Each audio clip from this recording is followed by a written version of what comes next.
When I went to Afghanistan, I was proud to serve the army and to serve my country. But before long, I realised the government was using the army for its own ends. It is distressing to disobey orders, but when Britain follows America in continuing to wage war against one of the world's poorest countries, I feel I have no choice.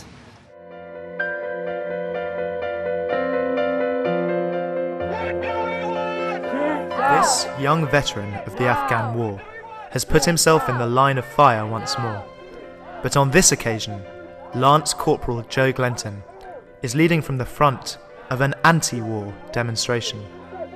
And it was this single act of defiance which sent shockwaves through the British Army, from the lowly ranks to the top brass. It was a move that cost him his liberty. Lance Corporal Joe Glenton predicted that those in high places and positions of power would want to silence him, and he was right. But today we can give you the inside story of what made a young British soldier refuse to obey orders. Because before Joe Glenton was thrown into a military prison, he told us his story. And now he wants you to hear it from his own mouth. You can sit in judgment and decide for yourself if Lance Corporal Glenton should be pilloried or praised. I'm a Lance Corporal in the British Army. It's a junior non-commissioned officer in the Royal Logistics Corps. I joined the Army in 2004, deployed to Afghanistan in 2006, returned, and shortly after that left the country, went to Australia because of my views. I could no longer, there was too much disparity between my views and what was actually going on the ground. I was initially deployed in February 2006 with the pre-advanced party for the 3 Para Battle Group, that is 16 Air Assault Brigade, when we first went back into the southern Afghanistan to try and, I thought, build security. I probably wasn't that kind of aware of the politics and stuff, but I knew, I felt in response to the attacks on the World Trade Center, you know, we were probably legitimate to go there. The way it was explained in the media, and from what little I probably understood it at the time, it seemed a correct response, and that people were suffering in Afghanistan under the yoke of the Taliban, and probably the yoke of Al Qaeda. I wasn't particularly, I didn't know it all at the time, but it felt like the right thing. Yeah, I was very keen to help. You have to understand my background. Before I joined the Army, when I was much younger, I volunteered for an organisation, the Refugee Council in Ipswich, where I lived, and so I came into contact with Afghans and Iraqis and other displaced people, and talked to them about the conditions of their lives, and told them about mine, and heard their stories and saw their wounds, and felt I would be, you know, their lives would be better served with me being out there on the ground. I think probably about halfway through the tour I started to question it more when I came home for rest and recuperation, and yeah, a little bit. I was drinking quite heavily, as you do on R&R, self-medicating a little bit, I guess, and I guess I just had more time to sit down and think about it, and started to question it. I guess if you were to identify a point, there's a couple of points where things really started to crystallise. That would be one of them on R&R when I came back. Joe's views were then further shaped by seeing the reality of life on the ground and by a major incident. The Nimrod crash later in the tour, it certainly had an impact, especially. It was a Nimrod, which is a big kind of, I guess not necessarily a spy plane, but it's a big plane that flies around with a big kind of mushroom-looking thing on the back of it, and basically gathers intelligence, electronic, whatever. And yeah, one of them crashed about 5 miles from Kandahar. I believe it was from equipment failure. I think that's been confirmed now. I think for me personally, the Nimrod crash was an important moment, but it wasn't in the sense that it just switched me suddenly. It was part of many things over the tour. It seemed just such a wasted life with 14 men gone because of inadequate equipment, and that was a recurring theme. There were also other things that contributed to it, like probably the way the Americans treated the locals certainly didn't sit well with me. They were quite abusive and quite aggressive and clearly biased. Well, we'd be guarding the camp, and just inside the gate, the outer gate, there's a holding area for all the trucks, jingly trucks that come into camp. And they'd come in, and every now and then the Americans would come down and pick their trucks out of the lineup, but be quite verbally abusive and quite nasty to the people who were driving them. Yeah, it didn't sit particularly well with me. I don't think it sat well with a lot of the lads, but I guess that's their policy on speaking to the locals. It's a funny take on hearts and minds, if you ask me. There's a lot of talk of rebuilding infrastructure, stemming the opium growth. Putting something back in, creating a secure environment. But that operation very quickly moved into absolute balls out, if you'll excuse me, war-fighting operations. And testament to that is the rate, the ammunition which we worked with went out, an astonishing rate. We nearly ran out of ammunition in theatre for certain weapons, high explosive shells. So that tells me it's not a classic peace support or stabilisation operation. This is a war-fighting operation. And if you're using weapons that are that indiscriminate, as high explosive shells, phosphorus, things like that, then you can't avoid it affecting civilians. Those weapons are indiscriminate.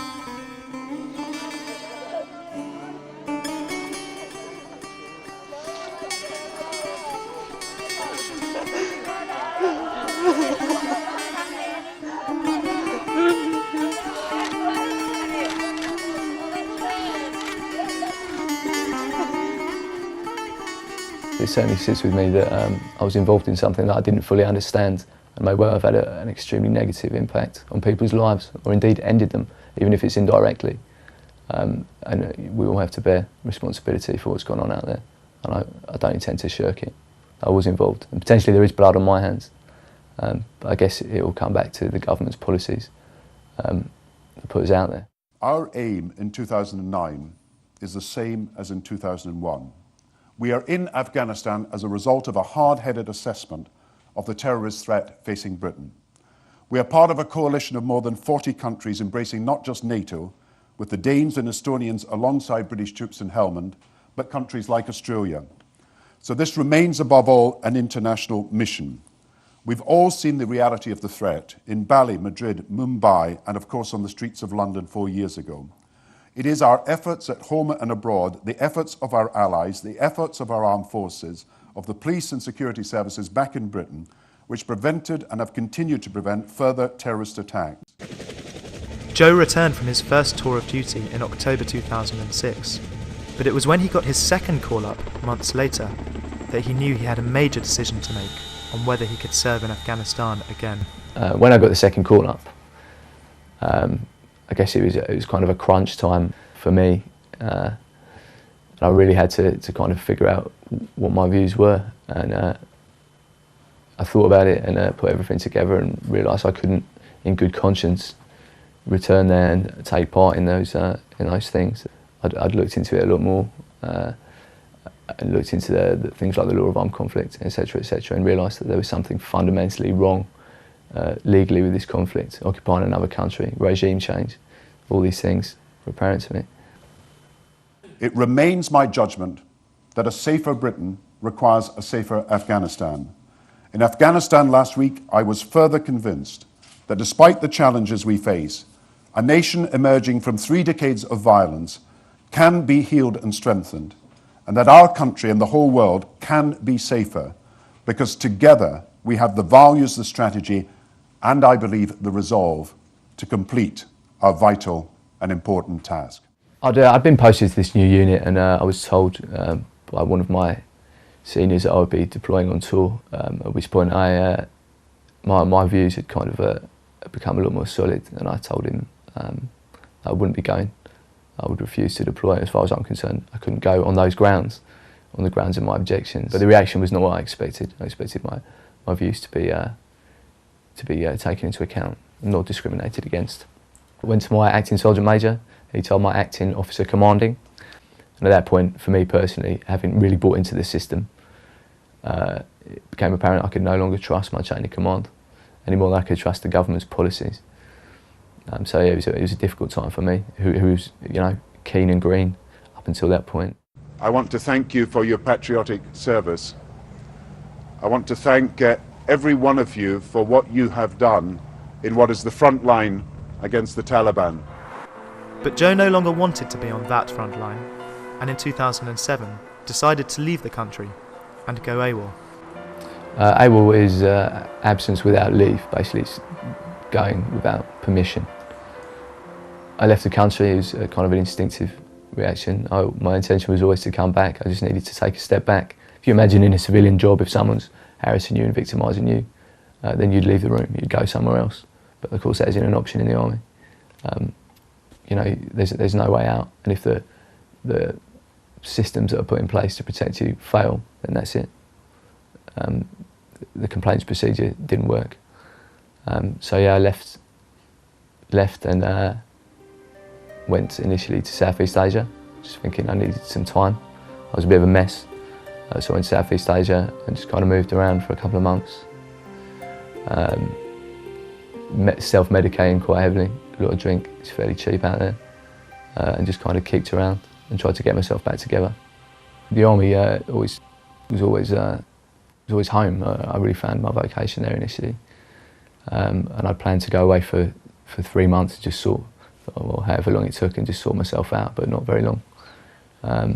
But I think after I'd been there a few months in Southeast Asia and kind of moved around, I felt I still couldn't deal with it. But someone I met there who's a social worker, social care worker, actually said, you know, you just got to do what's right for you.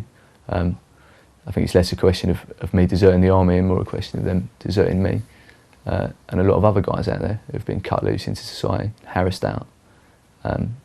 Just a safe face for them. It'd be better for them if you just disappeared. But I mean, it got late. I was there for longer, and I decided I couldn't go back and face it. I wasn't ready, so I ended up going to Australia, where I stayed for 2 years and met my now wife. Joe and I met in Sydney in September 2007, so 2 years ago. We met through a mutual friend of ours. Joe met in Asia, called Dan, and I'd known Dan for about 10 years before that, and he kind of connected us on Facebook, and I think out of 3 people I was the only one that responded to Joe's email, and yeah, we met in Sydney and the rest is history, I guess. It was through a guy I met in Vietnam, and he found out I was going to Australia. He was a really good friend. He kind of set me on the straight and narrow again and helped me a lot when I explained the situation. For most people, I obviously kept it fairly quiet, but I explained it to him. And he said, well, if you're going to Australia, I know some people over there, so I'll hook you up with some people in Sydney. And my wife responded, my now wife responded, so we went and met. I think I've been there about a month, which really helps me in the longer term. It helped me to get my feet back on the ground. Joe's been suffering, I think, since he made the decision to go AWOL, and I met him certainly when he was suffering the most, I think. He was just very lost and really didn't know what he was doing. He was very confused. He was going through a very emotional roller coaster is the best way to describe it. It's been difficult for us both, but we became very close very quickly and developed a really solid friendship. I was actually going through some difficult times myself. I'd moved to Sydney 2 years prior to that and was still kind of finding my feet, so we were both in quite a similar situation. I told her more or less as soon as we met, I think within probably about a week, maybe less. I wanted to be kind of clear about what was going on, and she accepted it completely. I think it was hard for her if you're outside the kind of bubble that is the army. The only way she could compare it to anything was if she had a job she didn't like and didn't agree with and thought it was infringing upon the law. As a civilian, you would leave, but obviously we don't have that choice in the army. I believe Joe was suffering from PTSD, which is post-traumatic stress disorder. Certainly when he sleeps, he does become very agitated and thrashes around, and I've often been in the way sometimes, so maybe a good kick in the leg. And he doesn't kind of realise he's doing it. But yeah, he's certainly, I've seen the stress levels in him increase and decrease, I guess, kind of like a bit of depression maybe. It was just a very tough couple of years before he came back, I think. Now, if I had met my wife at that time, I think things would probably have got a lot worse. She really helped to level me out and kind of just get my feet back on the ground and get back on an even keel and so on. But it had a fairly big effect on me. It sorted me out, and she gave me a good kick up the arse. It kicked me out a couple of times when I was going through stuff, and sorted me out. I support Joe by just being there for him as a good friend, as his wife, and make sure that he's ticking over well. We talk all the time. We talk lots on the phone, especially now he's in camp. Just keep each other going, really, like any normal couple would. You know, if all this hadn't happened, I wouldn't have met her. So that's a positive in it. But you know, I also wouldn't have found the strength to do what I'm doing.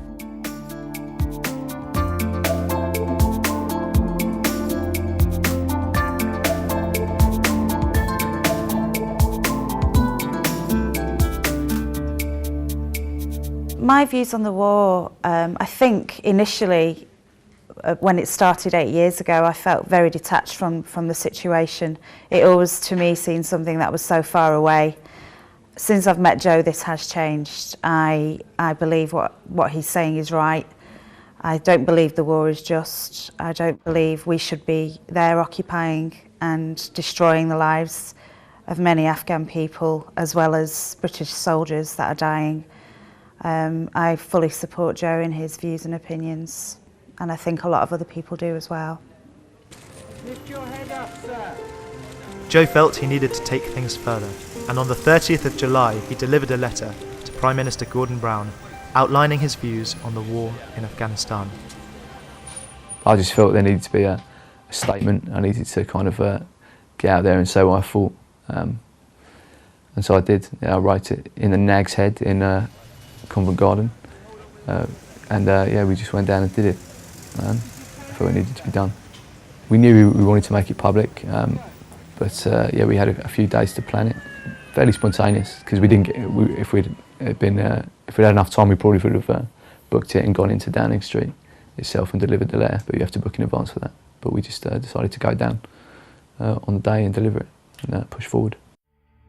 Dear Mr. Brown, I'm writing to you as a serving soldier in the British Army to express my views and concerns on the current conflict in Afghanistan. It is my primary concern that the courage and tenacity of my fellow soldiers has become a tool of American foreign policy. I believe this unethical shortchanging of such proud men and women has caused immeasurable suffering, not only to the families of British service personnel who have been killed and injured, but also to the noble people of Afghanistan. I believe that when British military personnel submit themselves to the service of the nation and put their bodies in harm's way, the government that sends them into battle is obliged to ensure that the cause is just and right, i.e. for the protection of life and liberty. The war in Afghanistan is not reducing the terrorist risk. Far from improving Afghan lives, it is bringing death and devastation to their country. Britain has no business there. I do not believe that our cause in Afghanistan is just or right. I implore you, sir, to bring our soldiers home. Joe Glenton.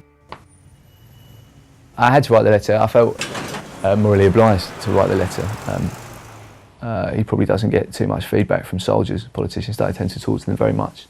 And I thought it would be good to highlight the views, and not only of soldiers, but of a lot of people all around the world, British and otherwise. For the first time we were under the kind of glare of the media, it was bizarre and so kind of alien. We managed to get through it somehow. But it was shocking. Just being chased around Whitehall by journalists. The reaction was really, really strong. We had a letter back, which we can frame. I don't know I imagine he would have read it, and he certainly would have been aware of it. But it came back from one of his kind of flunkies in the media ops office, and the response was something like, "Thank you for your letter, Corporal Glenton. It's receiving attention." And I thought, yeah, you're right, it is receiving attention, isn't it? Nice one. But we've still got it.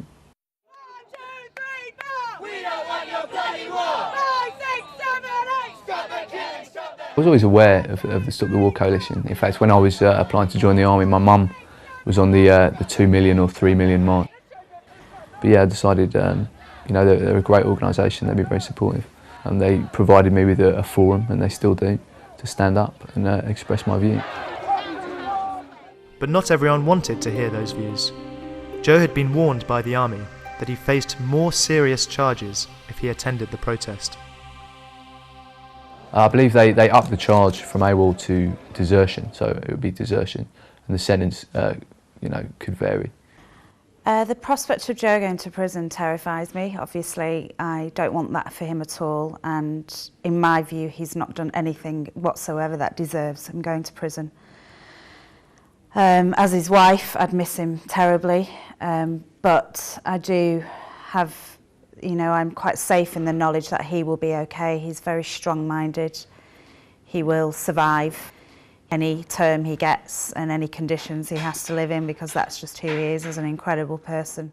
The possibility of a jail sentence is scary stuff, but I look at it like this. I try and take the view that if I'd gone back out there and been involved in ending people's lives, potentially who've committed no crime and have never committed any acts of aggression against me, then I would always know that, and I would never be free of it. It would always be there, even if indirectly, you know.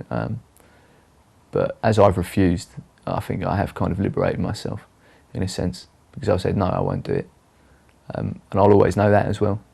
So yeah, the jail time is scary, and I've got a wife, a family. I want to go to uni, I want to do all these things, but if that's the cost of me doing the right thing, if they want to lock me up for my own, being guided by my own conscience, then that's what will happen. I can do some time.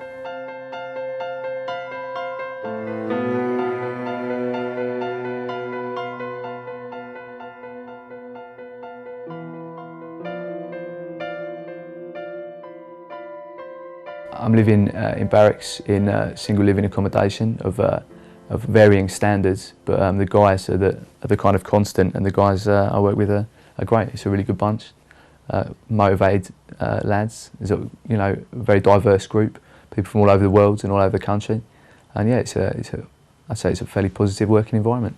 But yeah, they're all right with it. They agree with me or they don't, and I don't push it on them. But you know, they don't object to people saying what they think.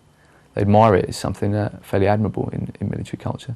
Some people don't, obviously. There's still that kind of hardcore of people who just think we have to follow orders, no matter how manifestly illegal they might be. And that's a fairly dangerous thing, considering that some of these people are relatively senior and will influence younger guys.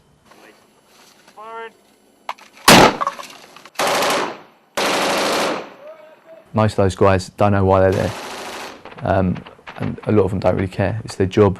They joined up not out of any particular sense of patriotism. Sometimes that comes later with indoctrination when you kind of force-fed it.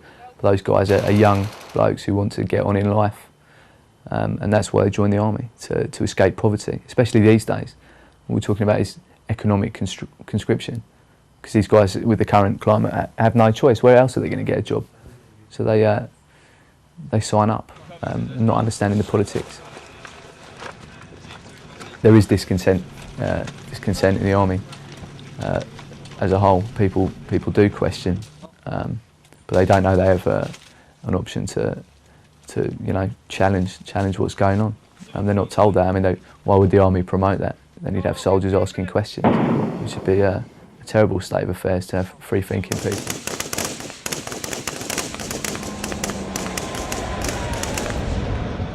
I don't feel like I'm betraying them. I believe I'm trying to do something to protect their interests and get them home safe. I know people who've died out there. We've lost friends. Even just people, it has a terrible impact. But I think I'm doing what's right. I don't want Joe to stop what he's doing. I think it's incredible what he's doing. There are times when I want him home and I want to have a normal life. I guess coming back was a huge difference to our life, because in Australia we weren't going through any of this, but it's incredibly important what Joe's doing, and I'm incredibly proud of him. And this will never end now. I think this will always be with us, and I'm very much a part of that, and I enjoy campaigning, and I enjoy supporting him the way he's doing, so I'd never want him to stop doing this.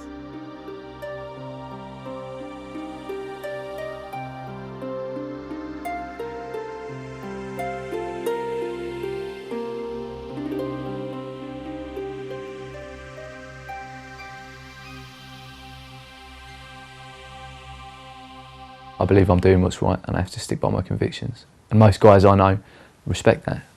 I mean, I've had people come up to me and say, you're just saying what everyone else is thinking, and pat me on the back. So yeah, I'll carry on with what I'm doing, and I believe what I am doing is in the best interests of the British people. I don't see how antagonising the Islamic population of the world, as well as our own Muslim community, is in the best interest of this country, and that's what's happening. So yeah, I'll carry on. My course is set.